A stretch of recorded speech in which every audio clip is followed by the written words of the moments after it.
യുഎഇയിൽ സ്ഥിരമായിട്ട് യാത്ര ചെയ്യാനായിട്ട് ദുബായ് മെട്രോ യൂസ് ചെയ്യാറുണ്ടോ? അങ്ങനെയാണെങ്കിൽ ഞാൻ പറയാൻ പോകുന്ന കാര്യങ്ങളൊക്കെ ഒന്ന് ഓർത്ത് വെക്കുക. അതല്ലെങ്കിൽ 2000 ദിർഹംസ് വരെ ഫൈൻ കിട്ടാൻ ചാൻസ് ഉണ്ട്. അതിലൊന്നാമത്തെ കാര്യമാണ് ഈ നോൾ കാർഡിൻ്റെ കാര്യം. നോൾ കാർഡ് നിർബന്ധമാണ് യാത്ര ചെയ്യാനായിട്ട്.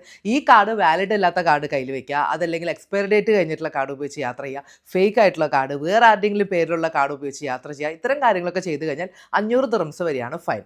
ഇനി മെട്രോൻ്റെ അകത്ത് മറ്റ് യാത്രക്കാർക്ക് ബുദ്ധിമുട്ടുണ്ടാകുന്ന രീതിയിലുള്ള കാര്യങ്ങൾ ചെയ്യുക. റിസർവ്ഡ് ആയിട്ടുള്ള സീറ്റിലിരുന്ന് യാത്ര ചെയ്യാൻ ശ്രമിക്കുക. മെട്രോൻ്റെ അകത്ത് ഫുഡ് കഴിക്കാൻ വേണ്ടി ശ്രമിക്കുക. മൂവ് ചെയ്യുന്ന മെട്രോൻ്റെ ഡോർ ഓപ്പൺ ചെയ്യാൻ വേണ്ടി ശ്രമിക്കുക. സേഫ് അല്ലാത്ത രീതിയിൽ മെട്രോയിൽ കയറുകയും ഇറങ്ങുകയും ചെയ്യുക. ഇങ്ങനെയുള്ള കാര്യങ്ങളൊക്കെ ചെയ്താൽ 100 ദിർഹംസ് മുതൽ 300 ദിർഹംസ് വരെ ഫൈൻ കിട്ടും. ഇനി തീ പിടിക്കാൻ സാധ്യതയുള്ളതും ഡേഞ്ചറസുമായിട്ടുള്ള സാധനങ്ങൾ മെട്രോയിൽ ക്യാരി ചെയ്താൽ 1000 ദിർഹംസ് ഫൈൻ ഉണ്ട്. മെട്രോൻ്റെ അകത്ത് എന്തെങ്കിലും സാധനങ്ങൾ ഡാമേജ് ആയാൽ, എമർജൻസി എക്സിറ്റ് മിസ്യൂസ് ചെയ്ത് കഴിഞ്ഞാൽ 2000 ദിർഹംസ് ആണ് ഫൈൻ. സ്മോക്ക് ചെയ്യാൻ പാടില്ല, ആൽക്കഹോൾ ക്യാരി ചെയ്യാൻ പാടില്ല, 200 ദിർഹംസ് ആണ് ഫൈൻ. ഇനി ദുബായ് മെട്രോ സ്റ്റേഷനിൽ വാഹന പാർക്കിങ്ങുമായി ബന്ധപ്പെട്ട് അലൗഡ് അല്ലാത്ത ടൈമിൽ കൂടുതൽ പാർക്ക് ചെയ്താൽ 100 ദിർഹംസ് മുതൽ 1000 ദിർഹംസ് വരെ ഫൈൻ കിട്ടാൻ ചാൻസ് ഉണ്ട്. സോ ദുബായ് മെട്രോ സ്ഥിരമായിട്ട് യൂസ് ചെയ്യുന്ന ആളുകളാണെങ്കിൽ അപ്പോൾ ഈ കാര്യങ്ങളൊക്കെ ശ്രദ്ധിക്കാം.